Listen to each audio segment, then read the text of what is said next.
hukumnya. Nah, ini termasuk juga nih. Ada ustadz kondang terkenal, terkenal. Ya, yang membolehkan alat musik. Kata dia, tidak ada hukum pada alat. Ini orang aneh, menyelisihi Nabi, para sahabat, para tabi'in, imam yang 4. Semua imam yang 4 mengatakan alat musik haram, nyanyian haram. Itu mau ikut siapa? Dan anehnya kaum muslimin, ya, ini anehnya kaum muslimin. Wah, ini nih baru ustadz nih, belum pernah saya dengar ilmu sebelumnya. Ya emang menyimpang, karenanya nggak ada. Paham maksud saya? Lihat hadisnya begitu jelas. Hadis riwayat Bukhari, diriwayatkan oleh Imam Bukhari secara mu'allaq dan disambungkan oleh beliau dalam tempat yang lain. Nabi Muhammad SAW bersabda, la ya'tiyanna aqwaman min ummati la'a'lamanna aqwaman min ummati yastahilluna al-hira wal harir wal khamra wal ma'azif. Sungguh akan datang orang-orang dari umatku yang menghalalkan. Berarti asal hukumnya apa, Bu? Haram. Ya, menghalalkan al-hira, perzinahan, al-harir, sutra bagi laki-laki, minuman keras, al-khamr, dan alat-alat musik. Ini disepakati oleh para ulama. Bahkan Imam Al-Albani mengatakan, kalau tidak ada hadis tentang pengharaman alat musik kecuali hadis itu sudah cukup. Nah, sekarang ujiannya bagi umat Islam terutama di Indonesia, ada ustadz terkenal mengatakan halal alat musik, tidak ada hukum pada alat. Ini ujian. Mau menerima hadis atau mau menerima pendapat ustadz yang masyhur tersebut? Masyhur. Makan tuh masyhur. Bismillah Ustaz, Adi kami ingin tabayun tentang ceramah tausiah Ustaz di YouTube bahwa musik itu halal atau dibolehkan. Jazakallah khair. Antum kapan melihat tayangan saya? Ini poin pertama. Atau antum melihat utuh atau tidak? Yang kedua, apakah antum hadir di majlis itu cuma melihat atau cuma melihat cuplikan? Yang ketiga, dalam suasana apa saya menjawab pertanyaan itu? Karena setiap materi yang disampaikan, setiap majlis itu suasananya bisa berbeda. Apa yang ditanyakan nggak bisa antum bikinnya di hukum umum. Ini poin pertama. Yang kedua, antum mesti bedakan hukum dengan sikap hukum. Itu berbeda. Hukum dengan sikap hukum. Kalau antum ditanya hukum, antum mesti jujur. Gak boleh antum ambil sesuai selera antum aja. Yang pengen saya begini, itu sampaikan. Yang menurut Nabi padahal benar, antum tutupi karena hanya jamaah ikut keinginan antum. Itu gak boleh. Dosa itu antum. Sikap hukum itu beda. Misal, ada hukum, saya beri contoh, nanti saya teruskan ke musik ya. Ada hukum misalnya untuk sujud nih, setelah i'tidal. Ya, hukumnya ada dua secara umum. Yang pertama adalah sujud dengan menggunakan lutut dulu. Itu ada di Abu Daud nomor hadis 838 dari Wa'il bin Hujur, posisi paling kanan sebelah bawah. Taib. Yang kedua, ada menggunakan telapak tangan. Di telapak tangan dulu, baru lutut. Ya, itu ada di Abu Daud kitab yang sama, nomor hadis 840 dari Abu Hurairah, posisi paling kiri sebelah atas sampai 841. Cuman beda dua nomor. Ini yang disebut hukum. Jadi kalau Anda tanya bagaimana hukumnya, ini dua alternatif yang diajarkan oleh Nabi. Singkatnya ada kemudahan. Anda kalau ingin menggunakan lutut boleh, ingin menggunakan telapak tangan boleh. Karena kita sujud memang hanya menggunakan satu di antara dua itu. Itu artinya kemudahan. Rumus fikihnya disebut al-jam'u wa taufiq. Jadi kalau ada persoalan, hadisnya banyak, antum jangan pilih satu hadis dan antum ikuti, tidak. Kumpulkan semua hadisnya, at-taufiq kemana arah hukumnya. Di situ antum simpulkan. Sampai Ibnul Qayyim al-Jauziyah menulis kitab sifat salat Nabi, beliau menyimpulkan saya pilih yang pakai lutut. Syekh Muhammad Nasiruddin Al-Albani menulis kitab sifat salat Nabi, memilih menggunakan telapak tangan. Jadi kalau antum ngajinya menggunakan kitab sifat salat Nabi Syekh Al-Albani, pasti pakai telapak tangan itu. Lihatnya. Kalau antum baca kitab Syekh Ibnul Qayyim al-Jauziyah, Masya Allah akan menggunakan lututnya. Nah, dua-duanya dipraktekkan.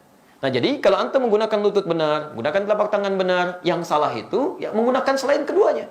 Bisa pakai kepala duluan gitu kan? Itu kan keliru. Ya. Dan diantara yang pakai kepala duluan belum apa-apa sudah rame gitu kan? Lihat orang pakai telapak tangan disebut ini salah nih, yang benar pakai ini. Mungkin antum ngambil salah satu aja.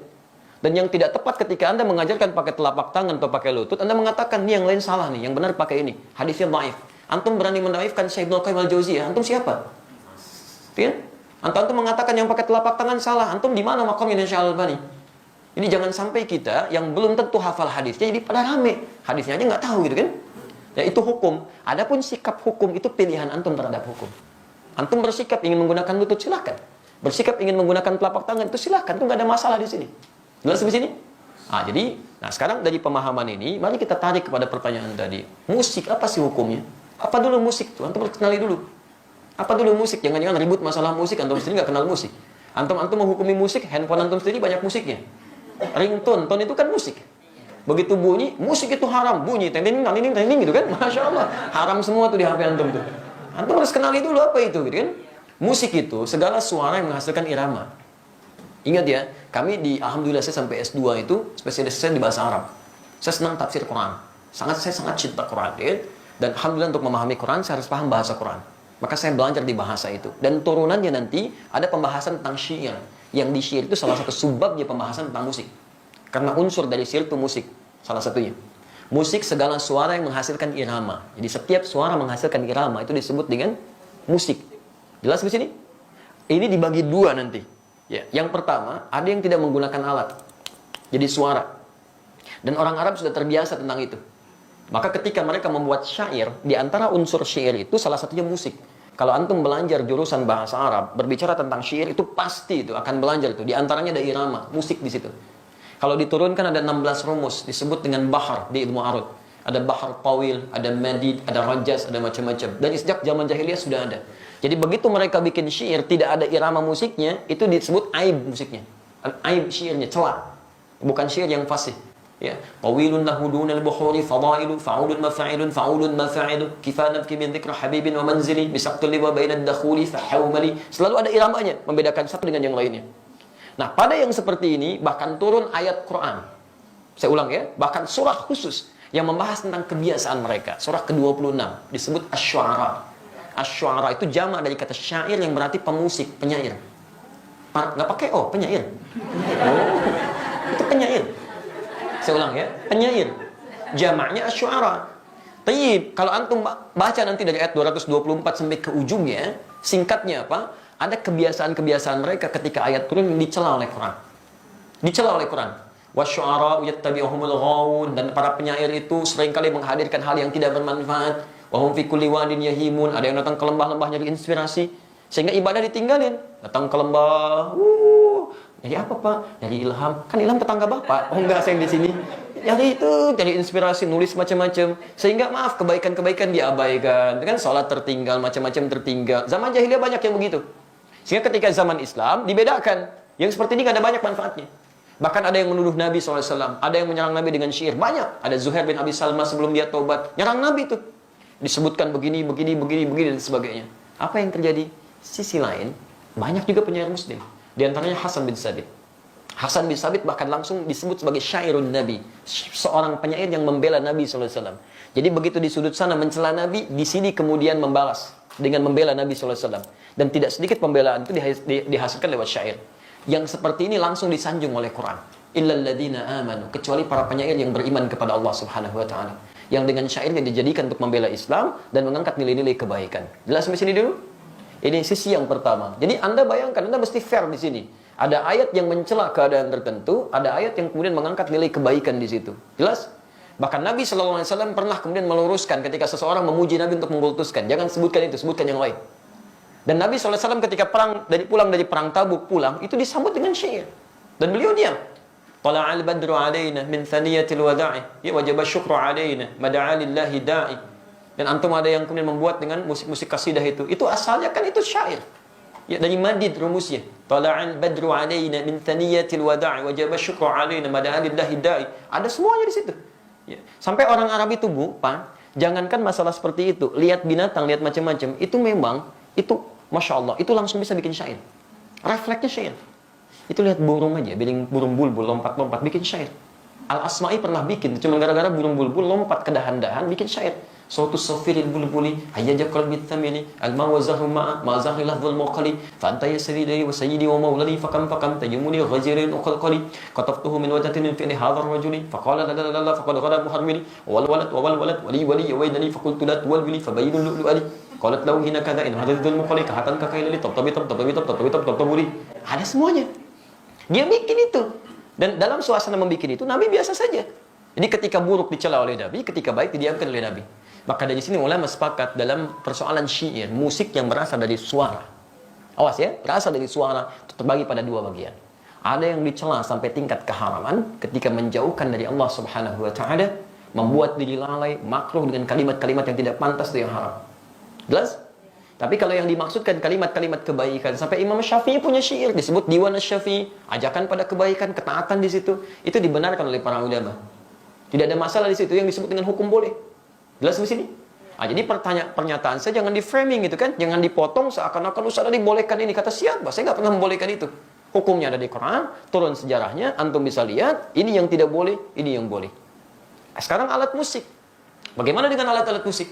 Antum bisa perhatikan kalau munculkan hadis-hadisnya, ada yang langsung dicela, bahkan didekatkan dengan zina. Kan? Allah Subhanahu akan datang di masa nanti orang-orang menghalalkan zina, menghalalkan khamar dan menghalalkan alat-alat musik, gitu kan? Pernah dengar hadisnya? Tayyib, itu apa yang dicela? Hal-hal yang bisa menyesatkan kita pada keburukan, yang menjauhkan dengan Allah Subhanahu wa taala. Bahkan disebutkan oleh Nabi, seruling itu bagian dari panggilan setan, gitu kan? Karena ketika dia digunakan banyak orang maksiat di situ. Ya, minum khamar, ada yang mabuk-mabukan, ada yang berzina, ada yang macam-macam. Silahkan cek ya, silahkan antum cek. Setiap kali menemukan musik di tempat-tempat yang tidak baik, pasti turunannya maksiat. Itu yang jatuh haram di situ. Haram dan seterusnya. Tapi ada di antara hadis-hadis yang antum pernah lihat, bukankah pernah Nabi SAW datang ke rumahnya Sayyidah Aisyah? Jadi, apa yang terjadi? Rupanya di situ sedang ada pesta yang diadakan oleh Sayyidah Aisyah. Sedang bergembira. Tiba-tiba ada dua di antara khadimahnya sedang bermain gendang gitu kan? Baik, tobul. Dia sedang kemudian bersyair. Datang Abu Bakar. Ketika Abu Bakar datang dikatakan, Abi mazmuri syaitani fi baitin Nabi sallallahu alaihi wasallam. Ini yang setan ada di rumah Nabi.